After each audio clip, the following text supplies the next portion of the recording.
अल्लाहुम्मा सल्लि अला सय्यदना मुहम्मदिन व अला आलि मुहम्मद कमा सल्लैता अला इब्राहीम व अला आलि इब्राहीम इन्नका हमीदुन मजीद। अल्लाहुम्मा बारिक अला मुहम्मदिन व अला आलि मुहम्मद कमा बारकता अला इब्राहीम व अला आलि इब्राहीम इन्नका हमीदुन मजीद।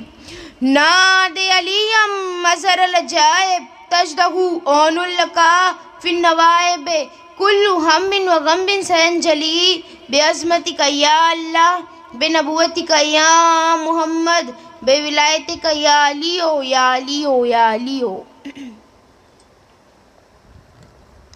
शाम गरीबा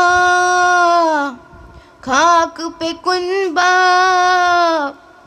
शाम गरीबा खाक पे कुनबा, जख्मी पैरों से चल चल के ज़ैनब देती है पहरा, है पहरा। देखा कि सवार आता है कोई, ज़ैनब यूं तड़प कर चिल्लाई, अब लूटने को क्या है बाकी। आवाज़ सवार की ये आई, पहचान तेरा बाबा हूँ अली, बाबा से लिपट कर दी सदा।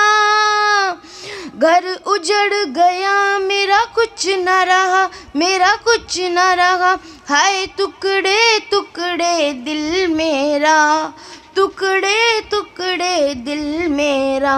ये मक़तल है मैं ज़ैनब हूँ, ये मक़तल है मैं ज़ैनब हूँ। वाह वेला सदवा वेला, वाह वेला सदवा वेला। कैसी ये खिज़ा आई बाबा, मैं कुछ न बचा पाई बाबा, ना चादर ना गाजी बाबा, ना मेरा रहा भाई बाबा।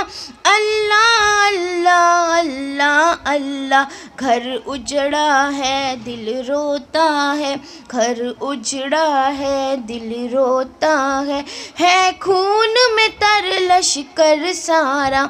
ये मक़तल है मैं ज़ैनब हूँ, ये मक़तल है मैं ज़ैनब हूँ। वाह वेला सदवा वेला, वाह वेला सदवा वेला। आशूर का दिन ऐसा गुजरा, आबाद चमन बर्बाद हुआ, प्यासा तन्हा भाई मेरा, प्यारों के लाशें लाता रहा। अल्लाह अल्लाह अल्लाह अल्लाह, कहीं बार गिरा गिर गिर के उठा, कहीं बार गिरा गिर गिर के उठा, मज़लूम गरीबे करब बला। ये मक़तल है मैं ज़ैनब हूँ, ये मक़तल है मैं ज़ैनब हूँ। वाह वेला सदवा वेला, वाह वेला सदवा वेला। अब खाक पे है कुनबा सारा, ये शाम गरीबा है बाबा। खेमे भी जले असहाब भी लुटा, कोई न रहा आबिद के सिवा। अल्लाह अल्लाह अल्लाह अल्लाह, वहाँ जश्न बपा यहाँ आओ बुका, वहाँ जश्न बपा यहाँ आओ बुका। ये शाम है शाम आशूरा, ये मक़तल है मैं ज़ैनब हूँ। वाह वेला सदवा वेला, वाह वेला सदवा वेला। नारो ज़ैनब ये बोले अली, आसीने से लग जा बेटी, कर हौसला मेरी शहज़ादी, अभी शाम की मंजिल है बाकी। अल्लाह अल्लाह अल्लाह अल्लाह, बोली दुखियाँ तुम करना दुआ, बोली दुखियाँ तुम करना दुआ, करना है सफ़र बाज़ारों का। ये मक़तल है मैं ज़ैनब हूँ, ये मक़तल है मैं ज़ैनब हूँ। वाह वेला सदवा वेला, वाह वेला सद वाह वेला। आप सब दरूद शरीफ पढ़े आपके और आपके हाल पर।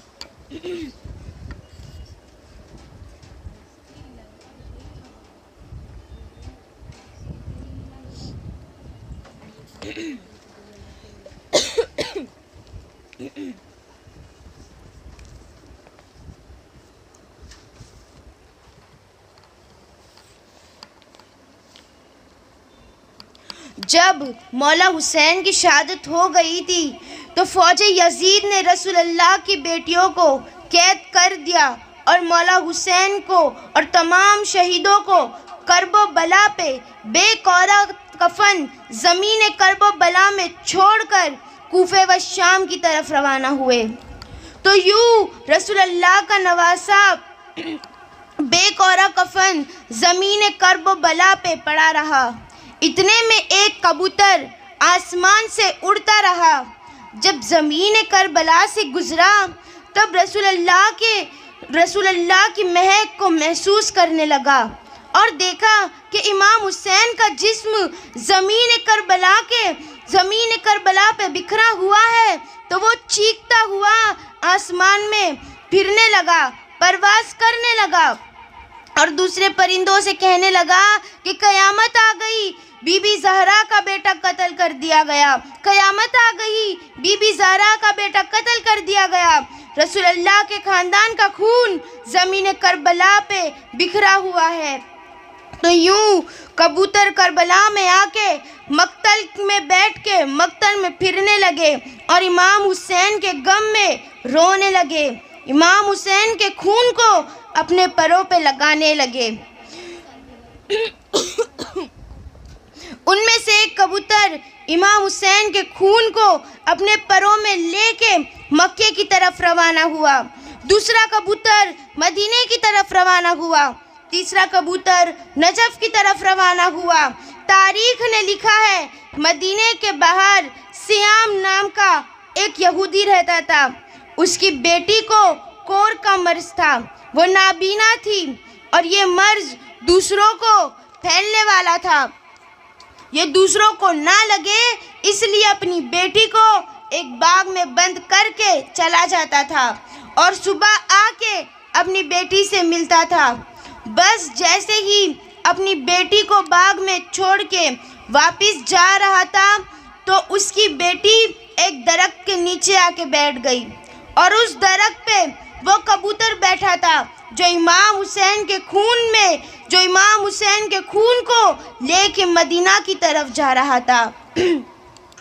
उस रात वो कबूतर अपने परों को देख के रोता रहा।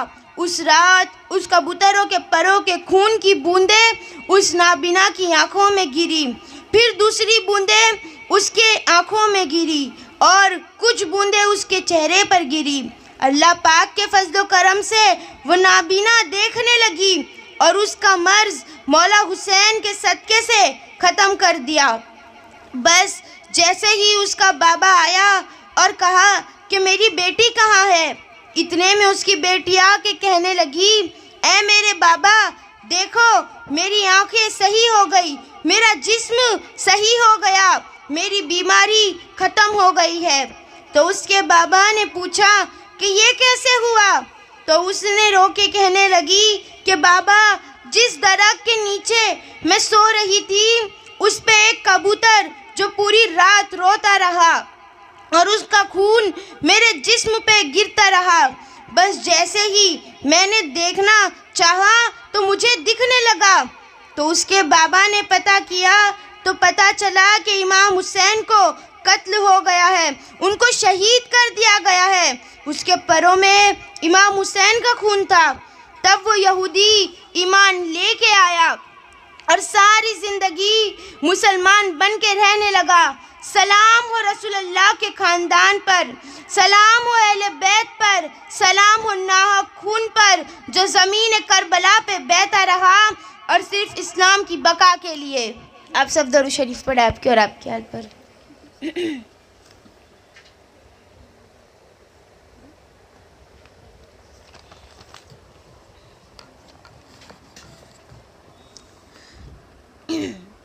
बस 10 मुहर्रम का सूरज जैसे ही गायब होने लगा, अंधेरा छाने लगा और यूं गरीबों की शाम आ गई।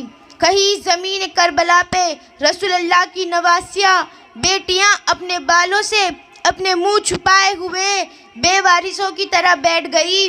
कहीं कासिम के टुकड़े पड़े हैं, कहीं अकबर की लाश पड़ी है, कहीं अब्बास के बाजू पड़े हैं, कहीं असगर का नन्हा जिस्म पड़ा है, तो कहीं नवासा रसूल हुसैन इब्ने अली की लाश पामाल हो के ज़मीन पे बिखरी हुई है। और वहाँ फौजे यजीद झूम रही है, खुश हो रही है कि बनी हाशिम का नाम हमने ज़मीन से मिटा दिया, उनकी औरतों को बेपर्दा करके रुस्वा कर दिया।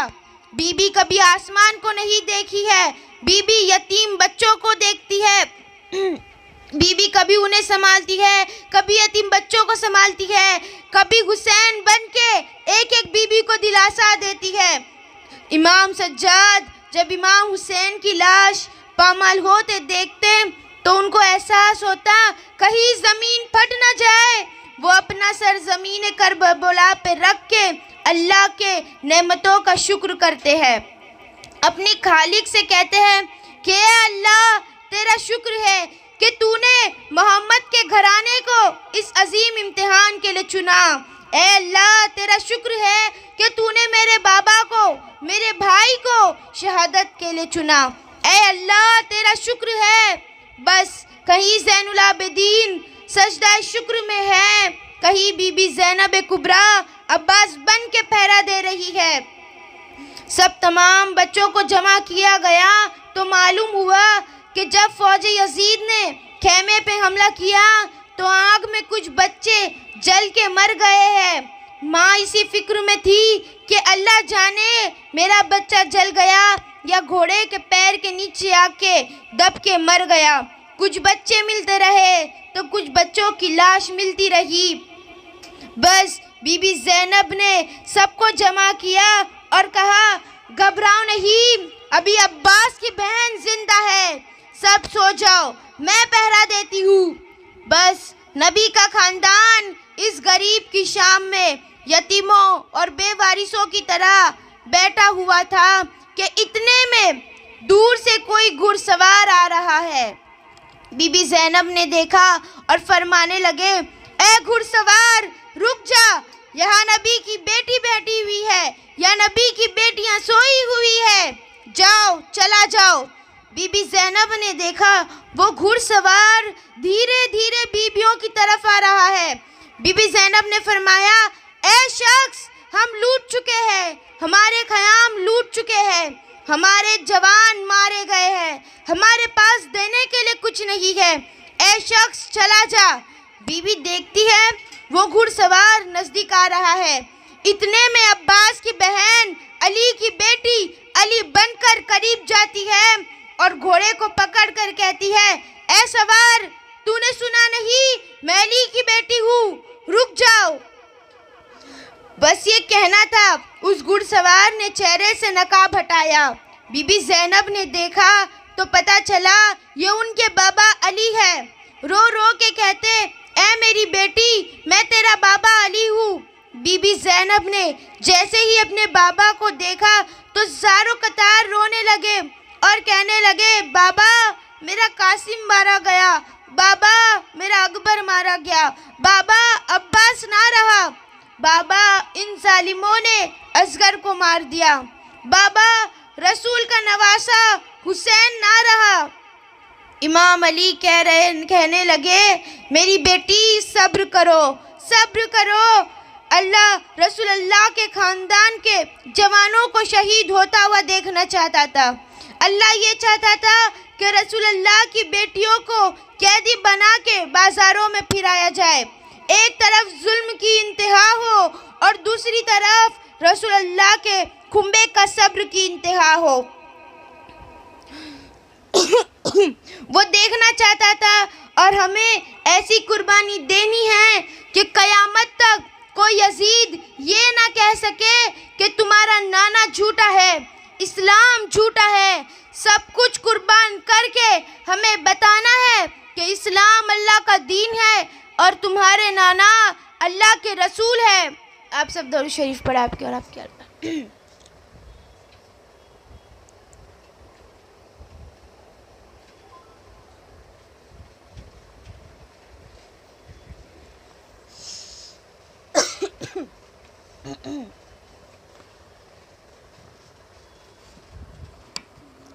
उन्होंने जो कहा वो सब अल्लाह का कलाम है।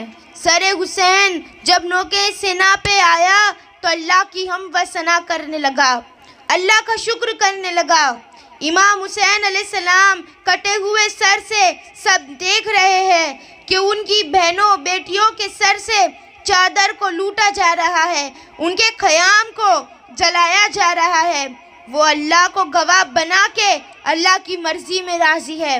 और फिर रसूलुल्लाह की नवासियों को कैदी बना के इमाम हुसैन के कटे हुए सर के साथ कूफे व शाम की तरफ ले जाया गया, क्योंकि यजीद का ये हुक्म था कि सर हुसैन काट के मेरे पास लेके आओ। और रसूलुल्लाह की नवासियों को कैद करके जंजीरों में जकड़ के उनको पत्थर मारते हुए इस तरह से महल तक पहुँचाओ कि लोगों के दिल में मेरा दबदबा कायम रहे। तारीख ने लिखा है कि रसूलुल्लाह के ख़ानदान के छोटे बच्चे ऊँटों से बांधे गए। यूं ये काफिला चलता रहा। एक जगह अचानक से सरे हुसैन रुक गया। लोगों ने बहुत कोशिश की कि इमाम हुसैन के सर को आगे बढ़ाए, लेकिन वो नेज़े पे जिस पे इमाम हुसैन का सर था वो एक जगह क़याम हो गया। शिमर ने इमाम सज्जाद से पूछा कि तुम्हारे बाबा का सर आगे क्यों नहीं बढ़ रहा। इमाम सज्जाद ने इमाम हुसैन के सर को देखा तो सर से आवाज़ आई, बेटा सज्जाद, मेरी सकीना ऊँट से गिर गई है, उसे ले आओ, उसके बगैर ये मंजिल अधूरी है। जो रसूलुल्लाह के ख़ानदान के छोटे छोटे बच्चे ऊँटों से बांधे गए थे, उनमें से जो बच्चा गिरता तो ऊँट के और घोड़े के पाँव में पामाल होके शहीद हो जाता। आज भी उन शहीदों की कब्र कूफे व शाम के रास्तों में बनी हुई है। ये काफिला चल ही रहा था, इतने में बारिश हो गई। फौजे यजीद को दूर एक गिरजाघर नजर आया। वो करीब गए और कहने लगे, हम वक्त के हाकिम के फौज है, हमें एक रात या आराम करने के लिए दी जाए। उस चर्च के पादरी ने काफिलों को देखा कि बेपर्दा बीबियां हैं, एक नूरानी चेहरे वाला कैदी है, बीबियों के साथ जंजीरों में जकड़ा हुआ है और तमाम सर नौ के नेज़ा पे सवार है। वो सरों पे नज़र घुमाता रहा, कभी जॉन का सर तो कभी जॉन का सर दिखता है, कभी हूर का सर दिखता है, कभी कासिम का सर दिखता है, कभी अली अकबर का सर दिखता है। जब उस पादरी की निगाह अली असगर के छोटे से सर पर पड़ी, वो चीख उठा और कहने लगा, ए लोगों, ये तो कुछ माँ का बच्चा है, इसने क्या जुर्म किया होगा कि तुमने इसका सर काट के नेज़े पे सवार किया। वो गुरूर व तकब्बुर में कहने लगा, ये हमारे बादशाह को बादशाह नहीं मानते, और जो हमारे बादशाह ये लानती बादशाह को नहीं मानेगा उसको यही हश्र होगा। इतने में उसकी निगाह घोड़े के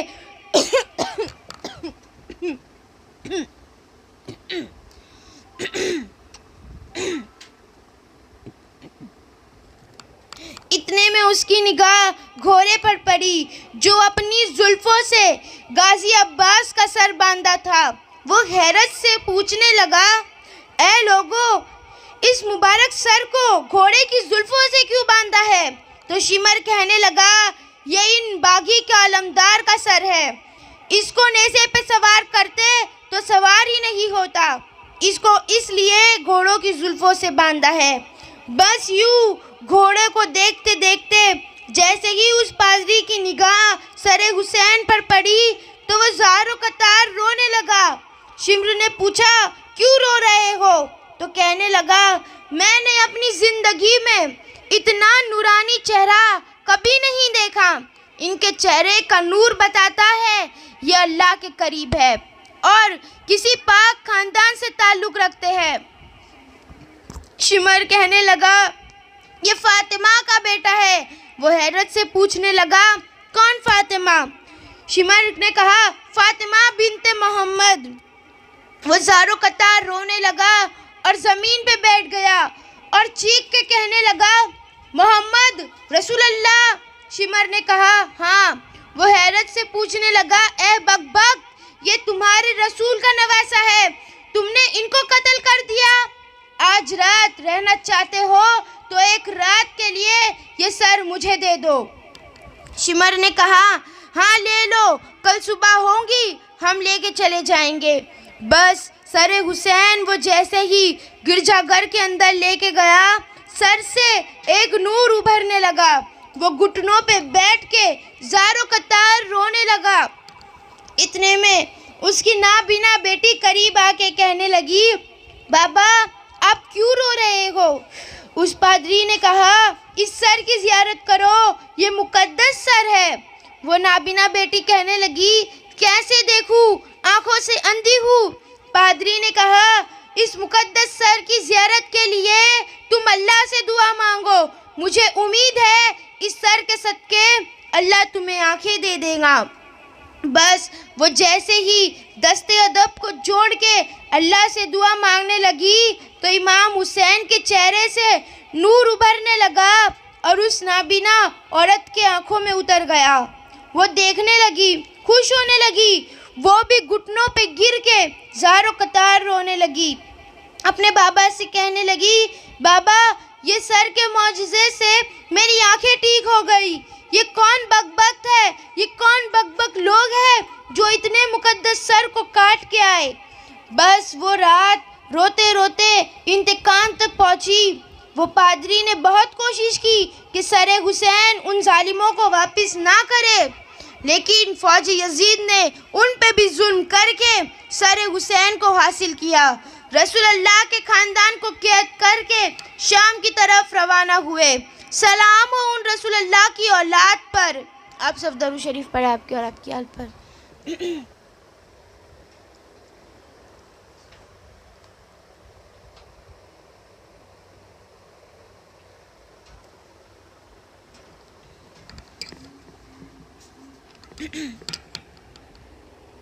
जब फौजी यजीद इमाम सज्जाद के पास पहुँचे और चाहा रसूल अल्लाह के चिराग को ये इस चिराग को भी बुझा देते हैं, तो बीबी ज़ैनब ने उन जालिमों से आके कहने लगे, ए लोगों, ये रसूल अल्लाह के घर का आखिरी चिराग है। अगर इसको बुझाना चाहते हो तो इससे पहले हम बीबियों को भी यही शहीद कर दो। यजीद की फौजियों ने जब इमाम सज्जाद को हाथ लगाया तो उनका जिस्म बुखार से गर्म था। तो फौजी यजीद ने कहा, ये तो बहुत बीमार है, शायद रास्ते की सख्ती ही ना सह पाए और रास्ते में ही शहीद हो जाए। बस बीबियों को रस्सियों में बांध के उस कैदी बीमार को जंजीरों में जकड़ के तौक के साथ कूफे व शाम की तरफ ले जाया गया। रसूल अल्लाह के ख़ानदान के मर्दों के सर को नेज़ों पे सवार करके बीबियां बेपर्दा कैद होके चली रही थी। फौज यजीद खुश हो रही थी, झूम रही थी कि हमने रसूल अल्लाह का बदला रसूल के ख़ानदान से ले लिया। जब हम यजीद के दरबार में पहुंचेंगे तो वो हमारी झोली याकूत व मरजान से और सोने से भरेगा।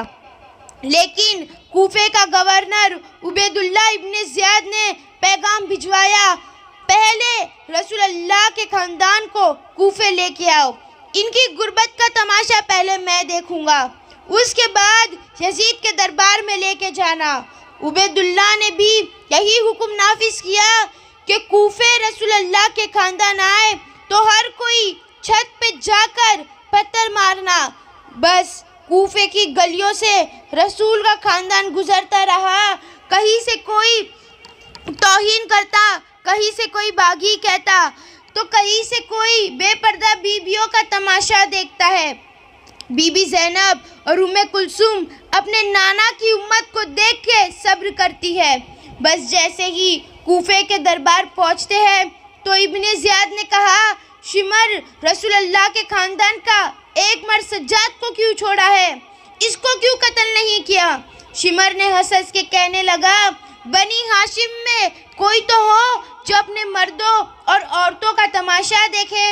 इब्ने ज़ियाद भी जोर जोर से हंसने लगा। इतने में बीबी ज़ैनब फरमाते हैं, ए जालिम, अल्लाह के इंसाफ से डरो। हम उस रसूल की औलाद है जिन्होंने अल्लाह के हुक्म के बगैर अपनी जुबान को हरकत ना दी।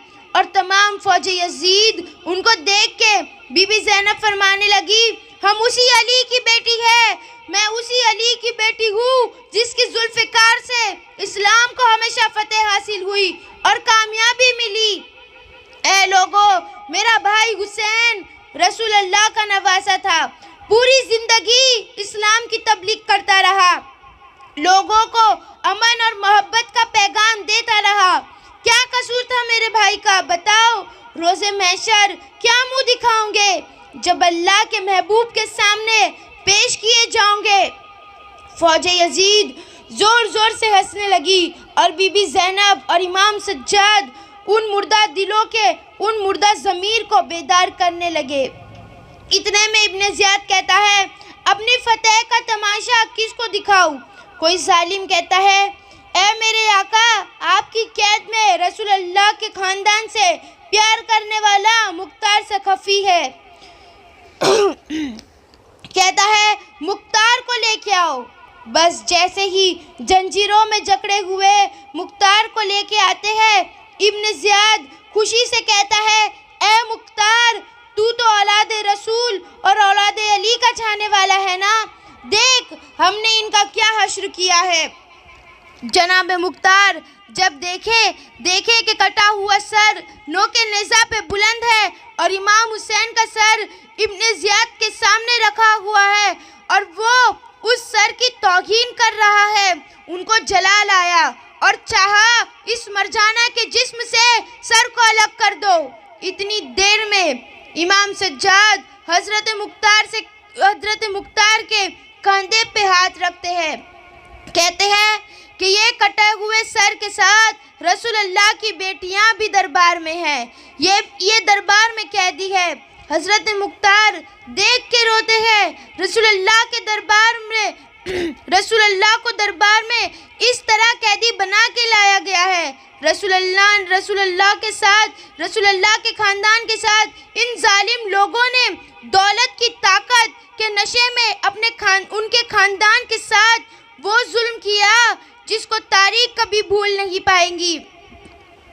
फिर इब्ने ज़ियाद ये हुक्म देता है कि फतेह का जश्न तो अभी शाम में बाकी है, रसूल अल्लाह के खानदान को ऐसे ही कैदी बना के शाम की तरफ ले जाओ ताकि यजीद जान ले कि उसके हुक्म के सामने रसूल अल्लाह के खानदान पे भी रहम नहीं किया गया। लेकिन अल्लाह का अदल अभी बाकी था। जहाँ जहाँ बीबी ज़ैनब और इमाम सज्जाद गुजरते गए, अपने खुतबों से लोगों के ज़मीर को ज़िंदा करते रहे। वो लोग जो उनको पत्थर मारते रहे, आले रसूल के खुतबे को सुन के लोगों की आंखें नम होने लगी। यहाँ तक कि जब यजीद के दरबार में आले रसूल के काफिला पहुँचा तो यजीद से बगावत करने लगी। आज भी यजीद के लिए हर मुसलमान अपने दिल में नफरत रखता है। आज भी हर मुसलमान यजीद पे लानत करता है, आले रसूल के गम में अपनी आंखें नम करता है। सलाम हो बीबी ज़ैनब और इमाम सज्जाद पर, इतने जुल्म सहने के बाद भी शुक्र किया। आप सब दरूद शरीफ पढ़ा।